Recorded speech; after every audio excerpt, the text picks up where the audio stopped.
It's time. It's time to open your eyes. It's time to open your mind. It's time to grow up and face reality. It's time to lock and load because it's Meat Trapper time.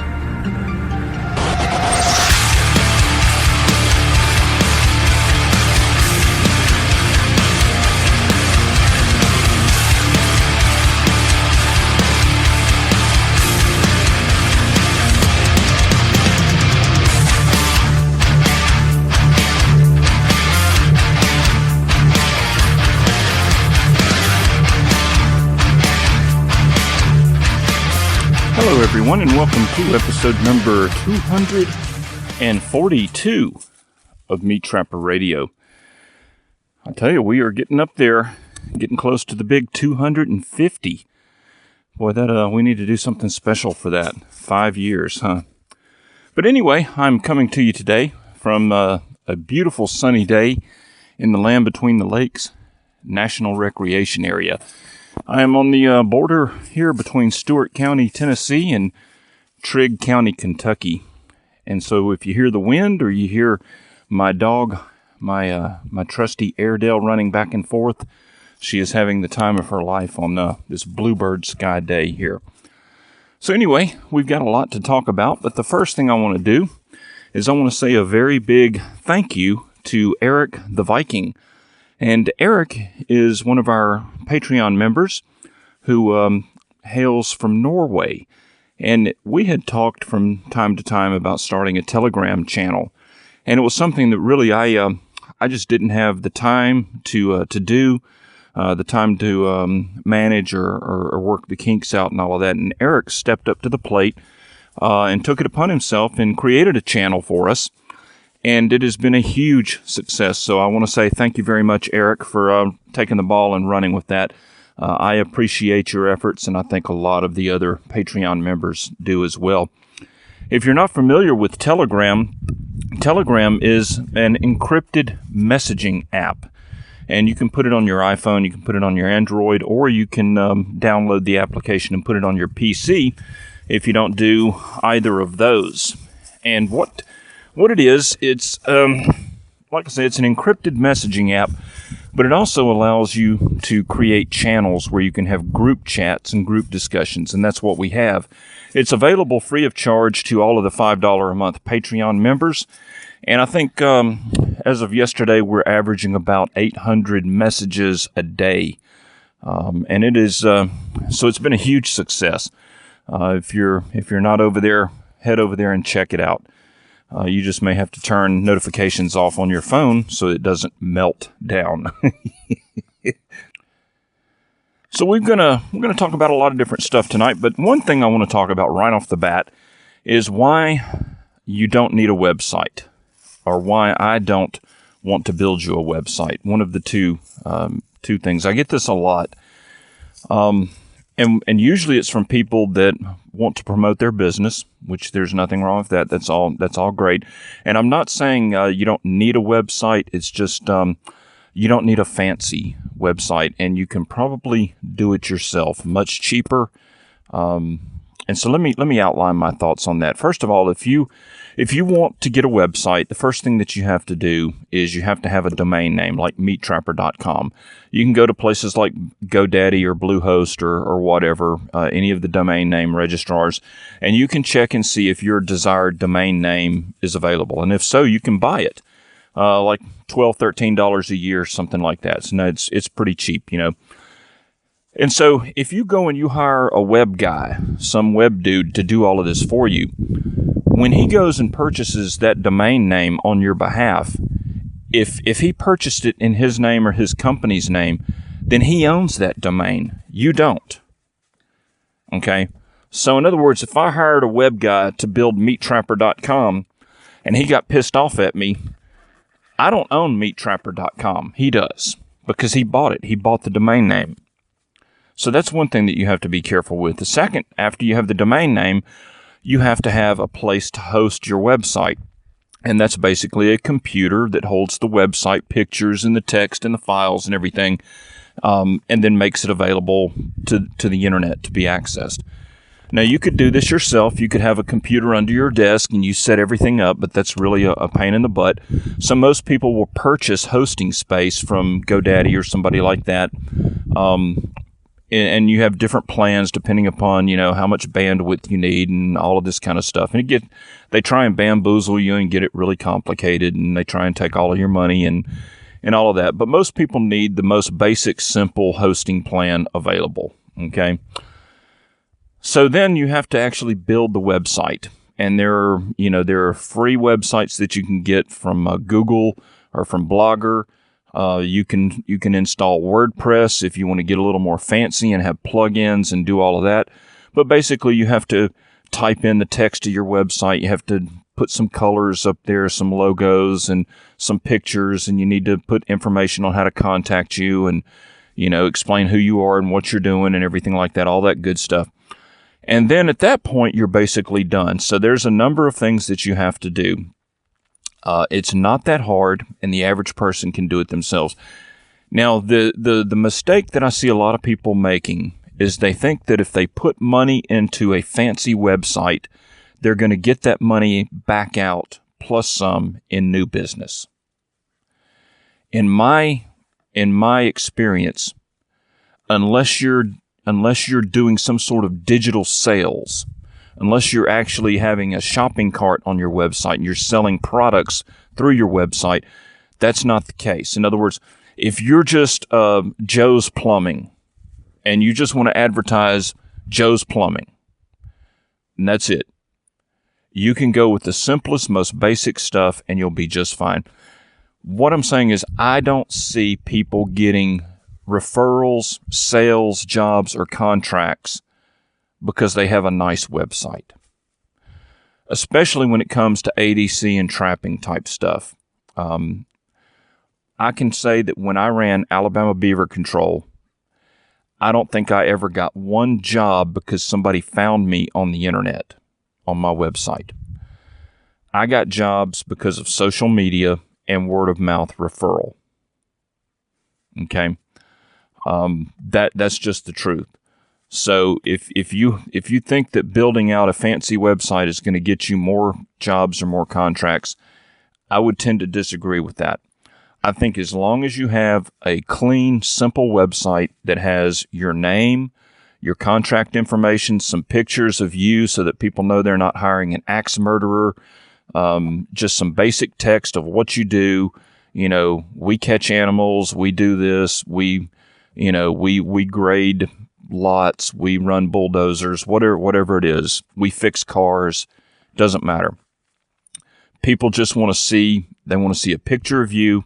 They want to know that you're an established business. They want to be able to contact you, and that's pretty much it. And in my opinion, they're going to come to the website after they hear about you some other way. I think you'd be a lot better off establishing a presence on social media such as Facebook, and different things like that, because people spend a lot more time these days surfing Facebook and reading messages and getting on local pages than they do doing web searches. And to be found on the web, you have to get into search engine optimization and keywords and all of this kind of stuff, and it really, really becomes a chore. And so if you hire somebody like me to do all of that, you're going to be putting a couple of $100s a month into a website that's probably not going to net you any new business. And there's a lot of guys that take advantage of that, and I don't. It's just that simple. You can go look at meattrapper.com and you can see that it rarely changes. I do have a shopping cart up there because I do sell the Walk with the Wild Man book. Great book. And it also provides exposure to my YouTube channel. But that's pretty much it. So there's not a lot that goes on there. So anyway, hopefully that will answer some questions and help people from putting good money after bad. Get you a website, get it set up, have your contact information there, have your picture there, whatever else that you need, maps of where you're located or what have you, and then leave it alone, and then put your time and effort into social media and building social capital through those areas, and doing word of mouth, trying to generate word of mouth referrals and that sort of thing. So hopefully that's of value to somebody. All right, now the next thing I want to talk about, I want to share a story that I found stunning. Really, it's the worst example of this that I've ever found or ever heard of. But there's lessons here, because we do live in a connected world. We do live in an online world, and I want to talk to you about a guy that I saw on YouTube, and I followed him for a while. He was one of these guys that sort of lived out of I forget if it was a van or a pickup. But he's one of these nomad guys that traveled around. He made a lot of videos about, who he was and where he was traveling and how he lived out of his vehicle and all that kind of stuff. And he decided that he was going to buy a piece of property and put down some roots, and he was going to live off grid. In other words, he was sort of tired of the road, and he wanted to settle down. So he had a sizable YouTube following. People knew who he was and all of that. And the moral of this is to be careful how much information you put out on the internet. Because what happened to this guy is he actually bought his property, and evidently he put information on YouTube as to what state he was in, what area he was in, and he got pretty specific about the piece of property or what have you. And then he started making YouTube videos about him building his cabin and getting settled in and all this kind of stuff. And then one day the sheriff showed up at his place way out in the woods. He was way out in the woods, not bothering anybody. The sheriff showed up and said, "We've had some complaints that you're violating covenants, and restrictions on the property and all this kind of stuff." And so he was like, "No, and so he had to pull out all of his paper, because, this is land of the free, home of the brave, where you have to prove yourself innocent. They don't have to prove you guilty. You have to prove that you're innocent." And so he set about that process with the sheriff. And the sheriff came and went 2 or 3 times. And finally, he satisfied the sheriff that he was within his rights to do what he was doing, where he was doing it. And then, of course, I think it was building codes or property inspection, or somebody showed up out there. And he had to go through the whole rigmarole again. He had to pull out all of his papers, all of his contracts, and he had to prove that what he was doing. And he was getting pretty pissed off because he couldn't figure out who was complaining, because they would show up. You know how the law works. They'll show up and they say, "We've had complaints and we have to investigate," but they won't tell you who picked up the phone and complained about you. They won't tell you who narked you out, right? Well, anyway, this guy goes back and forth. He finally clears his name. And he convinces all of the authorities involved that he is 100% within his rights. And they finally say, "Yes, you're within your rights. Case closed," all of that.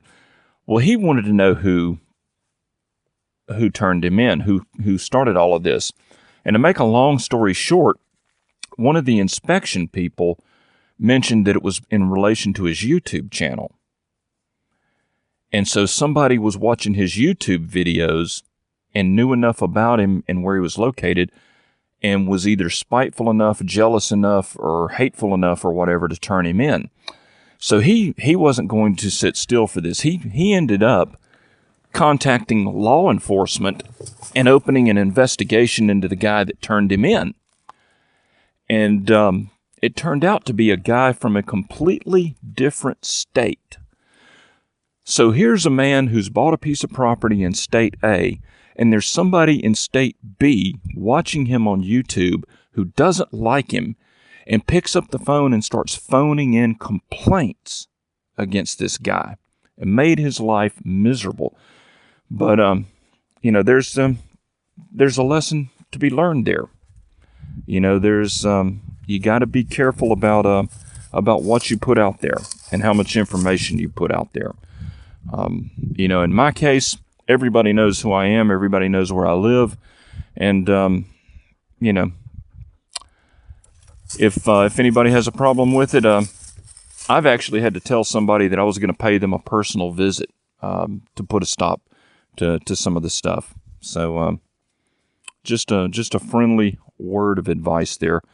Be careful as to how much identifying information you make publicly available. You just never know what kind of bitter, jealous people are out there and what they're willing to do. Now, on a similar note, when it gets to just how crappy people can be in this country these days, because we have lost all self-respect and all moral values and all sense of personal responsibility, we have a Patreon member who lives in an area where he has a lot of hogs. Okay, he's a big hog hunter. He's big into thermal sights and night vision and all that kind of stuff. And he relayed a story to us on the Telegram channel over there.